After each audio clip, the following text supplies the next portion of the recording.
আসসালামু আলাইকুম প্রিয় শিক্ষার্থীবৃন্দ, আশা করি সকলে ভালো আছো। আজকে আমরা ইংরেজিতে কথা বলার জন্য কিভাবে আপনার দিয়ে বাক্য তৈরি করতে হয় সেটা আজকে দেখব। হ্যাঁ, আপনার দিয়ে কিভাবে বাক্য তৈরি করতে হয় সেটা আজকে দেখব। তাহলে দেখো, আপনার তো হলো পর বা পরে, আপনার তো পর বা পরে। তাই দেখো গঠনটা কিভাবে করতে হবে। আপনার প্লাস বারো অন প্লাস আইএনজি প্লাস বাকি অংশ। আমরা যে বাক্যটা তৈরি করব সেই বাক্যটা এই নিয়মে তৈরি করতে হবে। কিভাবে? আপনার প্লাস বারো অন প্লাস আইএনজি প্লাস বাকি অংশ।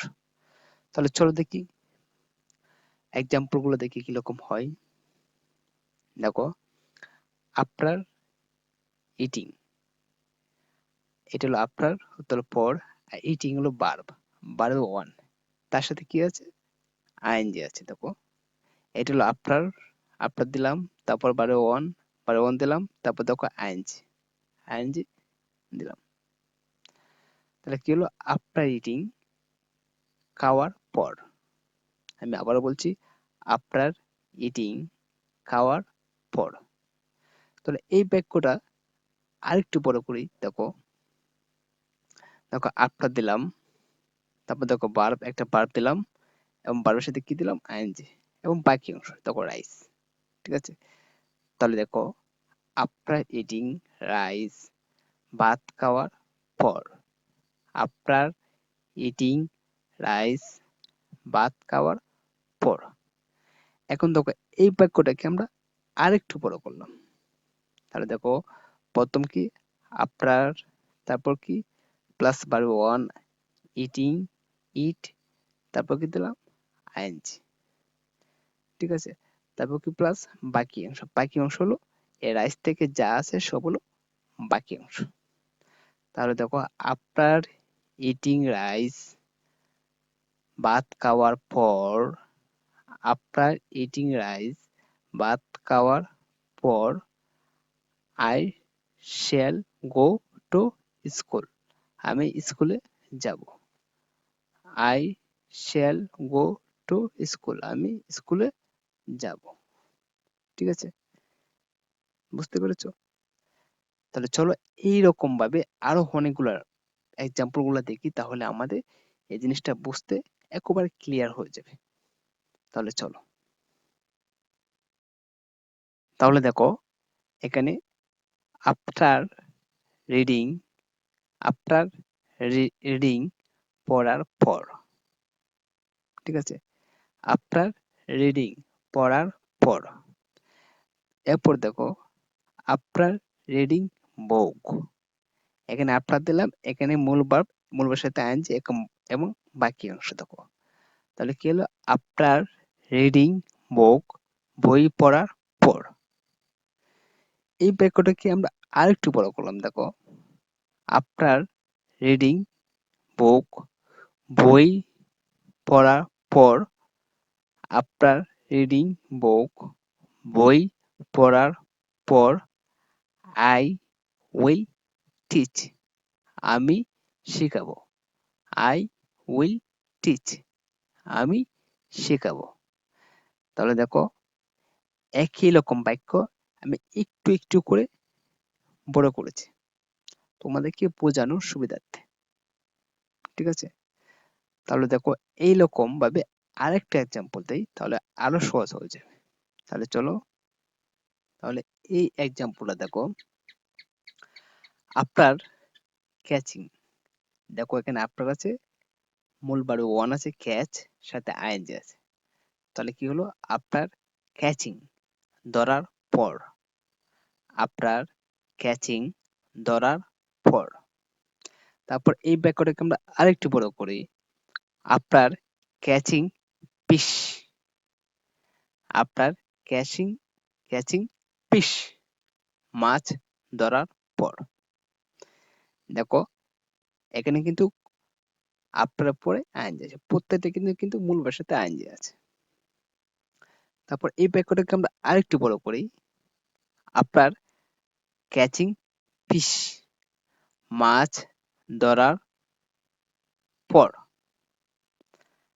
আই সেল, আমি বিক্রি করি। আই সেল, আমি বিক্রি করি। আফটার সেলিং, বিক্রি করার পর। আফটার সেলিং, বিক্রি করার পর। দেখো এখানে আফটার আছে, এখন সেল হলো বারো ওয়ান, সাথে আইএনজি আছে। ঠিক আছে, তাহলে কি হলো? আফটার সেলিং, বিক্রি করার পর। তাহলে এই বাক্যটাকে একটু বড় করে দেখি। আফটার সেলিং ফিশ, মাছ বিক্রি করার পর। আফটার সেলিং ফিশ, মাছ বিক্রি করার পর। তাহলে এই বাক্যটাকে আরেকটু বড় করি। দেখো, আফটার সেলিং ফিশ, মাছ বিক্রি করার পর। আফটার সেলিং ফিশ, মাছ বিক্রি করার পর। I shall buy A shirt, আমি একটি শার্ট ক্রয় করব।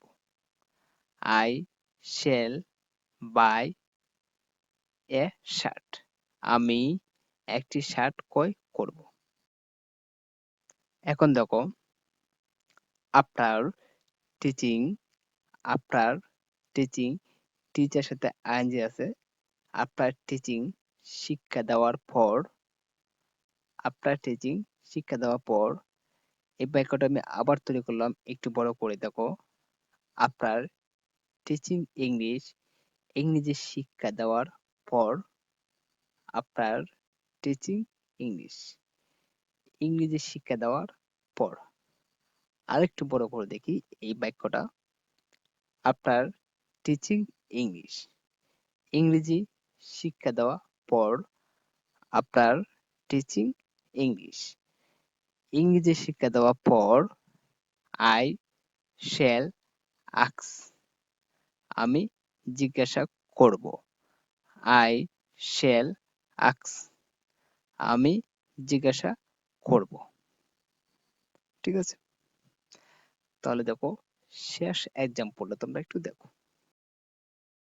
তাহলে শেষ এক্সাম্পলটা দেখো, এটি শেষ। তাহলে দেখো, আফটার কুকিং, রান্না করার পর। দেখো আফটার কুকিং, এখানে আইএনজি আছে। আফটার কুকিং, রান্না করার পর। তারপর দেখো, আফটার কুকিং রাইস, ভাত রান্না করার পর। আফটার কুকিং রাইস, ভাত রান্না করার পর। তারপর দেখো এই বাক্যটাকে আমরা আরো বড় করে পড়ি এবং দেখি। আফটার কুকিং রাইস, ভাত রান্না করার পর। আফটার কুকিং রাইস, ভাত রান্না করার পর। উই শ্যাল ইট, আমরা খাবো। উই শ্যাল ইট, আমরা খাবো। তোমরা ইচ্ছা করলে কিন্তু এইভাবে আফটার দিয়ে অনেক অনেক বাক্য তৈরি করতে পারো। এতে তোমাদের কি হবে? ইংরেজি ভাষা বা বলার ক্ষেত্রে তোমাদের আরো স্ট্রং ভাবে তোমরা তোমাদের নিজেকে তৈরি করতে পারবে। ঠিক আছে, এর জন্য তোমাদেরকে অবশ্যই এই আফটার দিয়ে অনেক বাক্য তৈরি করতে হবে। এতে তোমাদের এক হলো প্র্যাকটিস হবে, এক হলো তোমাদের অবশ্যই সহজে মনে রাখতে সাহায্য করবে। ঠিক আছে, তাহলে যদি এরকম ইংরেজি কথা বলার জন্য সহজ সহজ ভিডিও পেতে চাও, তাহলে তোমরা আমাদের সাথেই থাকো। আল্লাহ হাফিজ।